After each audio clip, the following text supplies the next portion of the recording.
Hello दोस्तों, नमस्कार। आपके अपने यूट्यूब चैनल एजुकेशन ज्ञान अड्डा में आपका स्वागत है। दोस्तों, हम बात करेंगे मैथ की पेडागोजी के पार्ट 3 के बारे में। दोस्तों, जो भी पार्ट 1 पार्ट 2 अगर आप वीडियो न देखे हो तो वीडियो को एक बार देख लीजिए, क्योंकि यहाँ से सीटेट के क्वेश्चन फंसते हैं। देखिए, आज हम बात करेंगे गणित शिक्षण शास्त्र में कि रोमन संख्या प्रणाली। दूसरा आपका है देवनागरी संख्या प्रणाली। तीसरा आपका है हिंदू अरबी संख्याएं। यहाँ से क्वेश्चन सीटेट और टेट दोनों में पूछे जाते हैं। और अगला है आपका है सममिति रेखाएं एवं आकृति के बारे में। तो सममिति रेखाएं की संख्या पूछी जाती है। कोई भी आकृति इनमें से दे के उनमें से सममिति रेखाओं की संख्या पूछी जाएगी कि कितना रेखाओं की संख्या बन रही है। तो इसके बारे में हम मुख्य तथ्यों प्रश्न से संबंधित क्वेश्चन भी बताएंगे। तो आप वीडियो को शुरू से लास्ट तक बने रहिए और वीडियो को दोस्तों स्किप करके ना देखिए। आइए देखते हैं सममिति रेखाएं क्या होती हैं। वह काल्पनिक रेखा जो आकृति अथवा वस्तु को समान भागों में विभाजित करती हो। दूसरी उसकी परिभाषा है कि एक रेखा के अनुदिश मोड़ने पर आकृति के बाएं और दाएं भाग एक दूसरे को ढक लें। इसका कहने का मतलब यह है कि कोई भी आकृति होगी उसको अगर बीच से काटते हैं तो बाएं वाला सिरा दाएं को ढक ले और दाएं वाला सिरे बाएं को ढक ले, तो वहाँ पे सममिति रेखाएं बनती हैं। जैसे देखिए, आपका ये एक पत्ती है, पत्ती को बीच बीच में से देखिए एक रेखा गई है। अगर हम रेखा ले जाते हैं तो देखिए यहाँ से काटते हैं तो दायां वाला भाग बाएं को ढक लेगा और बाएं वाला भाग दाएं को ढक लेगा। इसमें सममिति रेखाओं की संख्या केवल एक होगी। देखिए, अगर यहाँ हम बीचों बीच से काटते हैं तो ये सममिति रेखाएं नहीं बनेगी, इसलिए कि ये इधर वाला भाग ऊपर वाला भाग नीचे वाले को नहीं ढक पाएगा। तो केवल इसमें सममिति रेखाएं केवल एक बनेगी। अगला है वर्णमाला से। देखिए, इसमें यच इसको दो भागों में बांटा गया है। एक तो हॉरिजॉन्टल, देखिए एक हॉरिजॉन्टल और एक वर्टिकल, अर्थात ऊर्ध्वाधर एक जगह से काटा गया है और एक बीचों बीच से क्षैतिज रेखाएं काटी गई हैं। दोनों अगर ऊपर वाले को काटा जाए तो नीचे वाले को ढक लेगा। अगर दाएं बाएं से काटते हैं बीचों बीच से तो दाएं वाला सिरा बाएं को ढक लेगा। इसी तरह यक्स एक, मान लीजिए इसको अगर काटा जाए बीचों बीच से, देखिए यहाँ से, तो सेम ऐसी आकृति इस साइड भी बनेगी। तो एक रेखा हो गई। दूसरी कहाँ से, इसको क्षैतिज रेखा से काट दीजिए। देखिए, यहाँ सममिति रेखाओं की संख्या 2 हो जाएगी। इसी तरह एप्पल वाला देखिए, अब इसको हम केवल बीचों बीच से काट सकते हैं। देखिए, यहाँ से दाएं वाला सिरा बाएं को ढक लेगा और बाएं वाला दाएं को ढक लेगा, तो इसमें केवल सममिति रेखाओं की संख्या एक होगी। आइए ऐसे देखते हैं आकृतियों के बारे में। देखिए, विषमबाहु त्रिभुज और एक समांतर चतुर्भुज है, उसमें सममिति रेखाओं की संख्या 0 होती है। कैसे? देखिए, इसको हम बराबर भागों में नहीं बांट पाएंगे। अगर यहाँ से हम बांटते हैं तो देखिए ये वाला सिरा इसको नहीं ढक पाएगा, अर्थात बाएं वाला दाएं को नहीं ढक पाएगा और दाएं वाले बाएं को नहीं ढक पाएगा। इसमें कोई सममिति रेखाओं की संख्या 0 हो जाएगी। इसी तरह समांतर चतुर्भुज में इसको हम बीचों बीच से बांटते हैं तो देखिए ये वाला जो नुकीला भाग है, अगर इसको इधर करेंगे तो ये ढक नहीं पाएगा। तो मान लीजिए ऊर्ध्वाधर काटें, अगर क्षैतिज काटते हैं ऐसे क्षैतिज, तो भी नहीं ढक पाएगा, ये वाला नुकीला इधर नहीं आएगा। तो इसमें सममिति रेखाओं की संख्या 0 हो जाती है। समद्विबाहु त्रिभुज, इसमें देखिए समद्विबाहु में 2 भुजाएं समान होती हैं, इसलिए केवल इसमें सममिति रेखाओं की संख्या एक होगी। देखिए, इसको हम बीचों बीच से बांटते हैं तो ये बाएं वाला सिरा दाएं को ढक लेगा, तो इसमें सममिति रेखाओं की संख्या केवल एक होगी। समबाहु त्रिभुज में, समबाहु त्रिभुज का मतलब होता है तीनों भुजाएं समान हो, तो इसमें सममिति रेखाओं की संख्या 3 हो जाएगी। देखिए, इसको हम बीचों बीच से बांट देंगे, फिर इसको बी कोण से बांट दीजिए यहाँ से, फिर इसको यहाँ से बांट दीजिए, तो इसमें सममिति रेखाओं की संख्या 3 हो जाएगी। अगली आकृति देखिए, आयत और समचतुर्भुज। इसमें सममिति रेखाओं की संख्या 2 हो जाएगी। देखिए आयत जो है, अगर हम चाहें कि यहाँ से क्षैतिज काट के ढक दें तो नहीं हो पाएगा, नुकीला वाला भाग इस पे नहीं आएगा। इसीलिए विकर्ण से मिलाएंगे तो विकर्ण, दोनों विकर्णों से मिलाएंगे तो इसमें केवल 2 ही सममिति रेखाओं की संख्या बनेगी। इसी तरह समचतुर्भुज में देखिए, यहाँ पे अगर बीचों बीच से मिलाते हैं तो एक तो सममिति रेखा एक ऊर्ध्वाधर हो जाएगी, दूसरी आपकी क्षैतिज। देखिए यहाँ से बराबर काटेंगे तो इसमें सममिति रेखाओं की संख्या 2 हो जाएगी। इसी तरह वर्ग में देखिए आपकी 4 सममिति रेखाएं बनेगी। 2 विकर्ण मिला दीजिए और एक ऊर्ध्वाधर रेखा खींच दीजिए और एक क्षैतिज रेखा। देखिए सभी एक दूसरे को ढक लेगा तो इसमें सममिति रेखाओं की संख्या 4 हो जाएगी। वृत्त में देखिए, इसमें अनंत होती हैं। जैसे ये कोई इसका केंद्र है, इसको मिला दीजिए इधर से, फिर इसको बांट दीजिए, फिर इसको बांट दीजिए, फिर इसको बांट दीजिए, फिर ऐसे बांटते जाइए, ऐसे बांटते जाइए तो अनंत सममिति रेखाओं की संख्या हो जाएंगी। सब बराबर ही कटेंगी। अगर आप फीट स्केल से मिलाएंगे तो सब बराबर कटेंगी। अगला है, पूछा जाता है पतंग में सममिति रेखाओं की संख्या। तो देखिए इस तरह पतंग की आकृति होती है। जैसे आप बनाते हैं बराबर चारों लंबाई, तो इस तरह नहीं होती, ऐसे होती है। देखिए तो इसमें केवल एक सममिति रेखाएं खींची जा सकती है, केवल ऐसे। तो इसमें सममिति रेखाओं की संख्या केवल 1 हो जाएगी। आइए अगला देखते हैं। वीडियो को स्किप करके ना देखिए, पूरा शुरू से लास्ट तक देखिए। वीडियो बहुत लंबी नहीं बनी हुई है। अगला देखिए, हिंदू अरेबिक संख्या या हिंदू अरबी संख्या। अगला है भारतीय अंक प्रणाली या दशमलव संख्या प्रणाली। सबका एक ही नाम है। इसका इतिहास क्या है कि भारतीय अंक प्रणाली को पश्चिम के देशों में हिंदू अरबी अंक प्रणाली के नाम से जाना जाता था, क्योंकि यूरोपीय देशों को इस अंक प्रणाली का ज्ञान अरब देश से प्राप्त हुआ था। अब देश को यह ज्ञान, यहाँ पे मिसिंग है, यहाँ अरब देश होना चाहिए।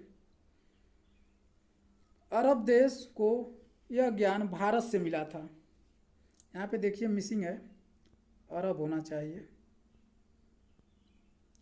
अरब देश को यह ज्ञान भारत से मिला था।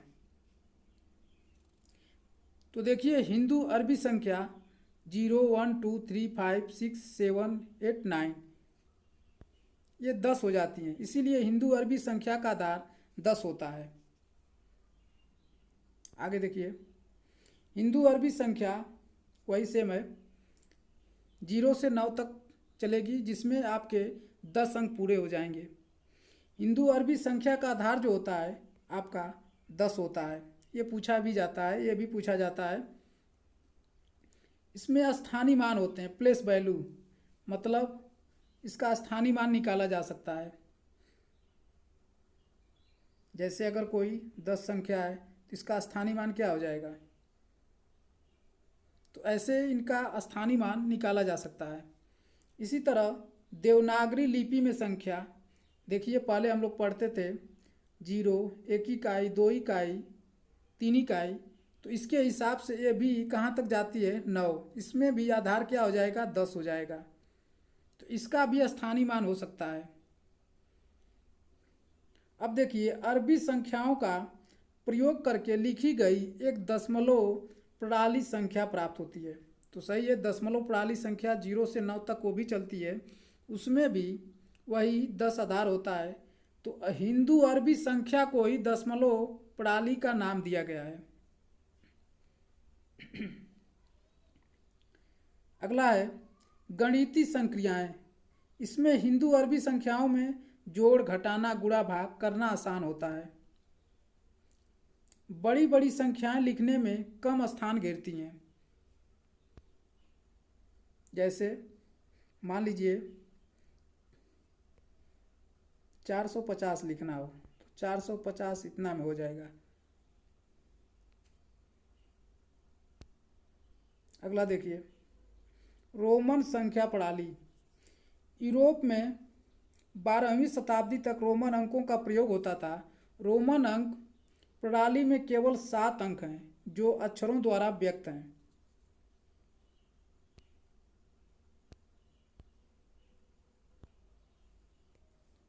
देखिए, इसमें अक्षरों द्वारा जो व्यक्त है, रोमन संख्या अक्षर पहला 1, जिसको 1 से दर्शाते हैं, 5, 10, फिर यल है 50, सी 100, डी 500 और यम जो है 1000 दर्शाता है। इसमें स्थानीय मान या प्लेस वैल्यू नहीं निकाल सकते हैं। ऐसी संख्याओं में मान लीजिए अगर ऐसे दे दिया गया हो या भी दे दिया गया ऐसे 5, तो इसका स्थानीय मान निकाल पाएंगे? नहीं निकाल पाएंगे, इसलिए इसमें प्लेस वैल्यू नहीं होती है। गणित संक्रियाएं जोड़ घटाना गुणा कठिन होता है। इसमें जोड़ा भी जाता है, घटाया भी जाता है, लेकिन हिंदू अरबी संख्या से ये कठिन होता है। इसमें बड़ी बड़ी संख्याएं लिखने के लिए ज़्यादा स्थान घेरती हैं।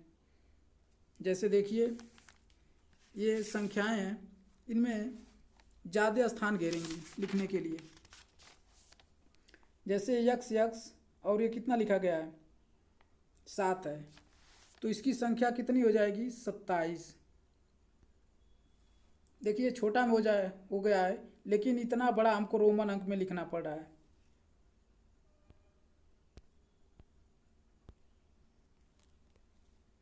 इसी तरह इसमें देखिए कितना था? 27। इसी तरह यक्स यक्स 3 बार है, तो इसका हिंदू अरबी संख्या में लिखेंगे तो कितना हो जाएगा? आपका 30 हो जाएगा।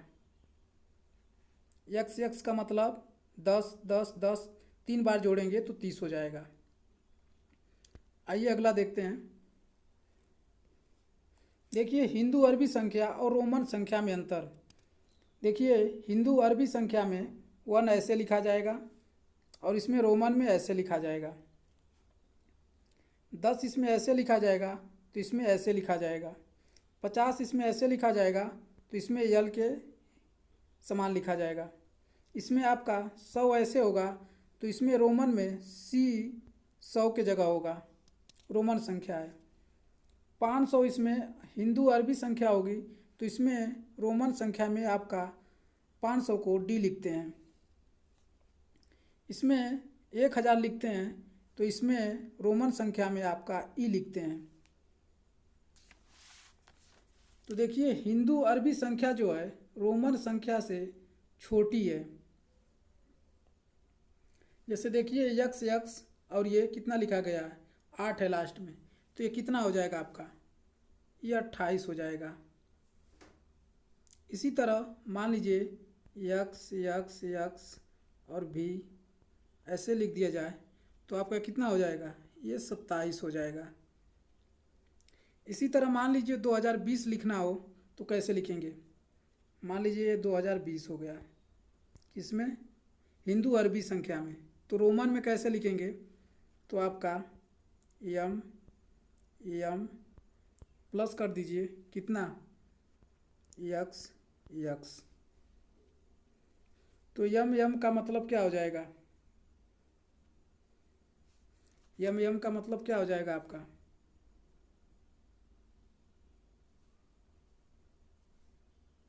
मतलब 1000, 2000 और ये यक्स यक्स है तो 10 10 2 बार जोड़ दीजिए तो आपका कितना हो जाएगा? 2020 हो जाएगा। अगला देखिए, इसमें निम्नलिखित अक्षरों के किस समूह में क्षैतिज और ऊर्ध्वाधर दोनों प्रकार की सममित रेखाएं हैं? देखिए, सीटेट 2020 में कैसे क्वेश्चन पूछा हुआ है कि क्षैतिज और ऊर्ध्वाधर दोनों प्रकार की सममित रेखाएं। तो देखिए किस वाले में है? इसमें नहीं बन पाएगा, ए वाले में नहीं बन पाएगा। सी में देखिए, अगर बांटते हैं मान लीजिए क्षैतिज, तो ऐसे तो हो गया। देखिए कहाँ चला गया? देखिए, इसमें बांटते हैं सी में तो क्षैतिज तो ऐसे हो जाएगा, ठीक, लेकिन ऊर्ध्वाधर अगर बांटते हैं तो नहीं बन पाएगा।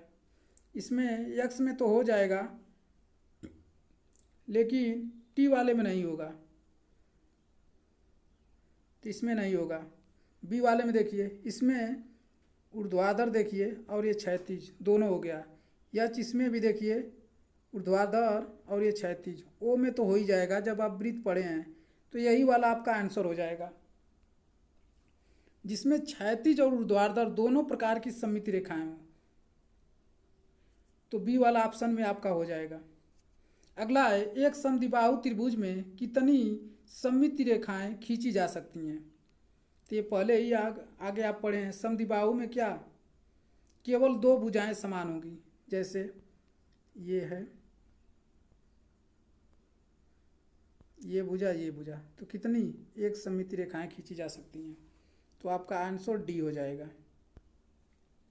अगला देखिए, हिंदू अरबी संख्याओं से प्रश्न।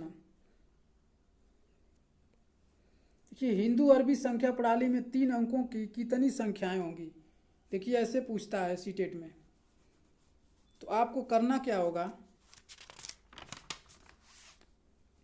कि 3 अंकों की बड़ी संख्या लेनी होगी। तो 3 अंकों की बड़ी संख्या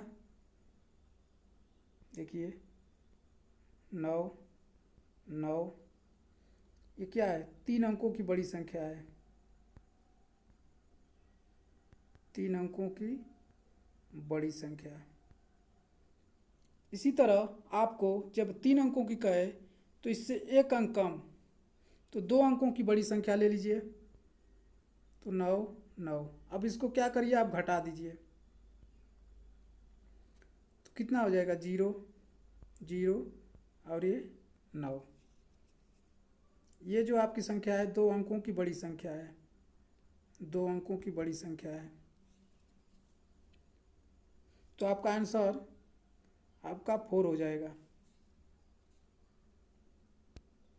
अगला क्वेश्चन है आपका, हिंदू अरबी संख्यांकन पद्धति में 4 अंक वाली कितनी संख्याएं होंगी। देखिए ऐसे 3 का है, 2 कह सकता है, 4 कह सकता है, 5 कह सकता है, 6 कह सकता है। तो आपको उतना ही संख्या लेनी होगी, बड़ी संख्या पहले। 4 अंकों की कहा है तो 4 अंकों की लीजिए, 9 9 9। ये क्या है, 4 अंकों की बड़ी संख्या है, 4 अंकों की बड़ी संख्या। अब 4 है तो इससे एक कम लेंगे, क्या लेंगे, 3 अंकों की बड़ी संख्याएं लेंगे। तो यहाँ लिख दीजिए, यहाँ लिख दीजिए। अब घटा दीजिए तो आपका कितना आएगा, 0 0 0 और ये आपका आएगा 9। तो आपका आंसर कौन सा हो जाएगा, 2 नंबर का, 9000।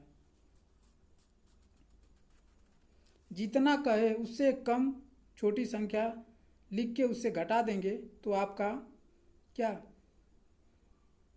हिंदू अरबी संख्या का मान प्राप्त हो जाएगा। तो दोस्तों, अगर हमारी वीडियो अच्छी लगी हो तो वीडियो को लाइक और एक चैनल को सब्सक्राइब जरूर कर दीजिए। अगली वीडियो हम जल्दी अपलोड करेंगे, इससे आपको नोटिफिकेशन मिल जाएगा।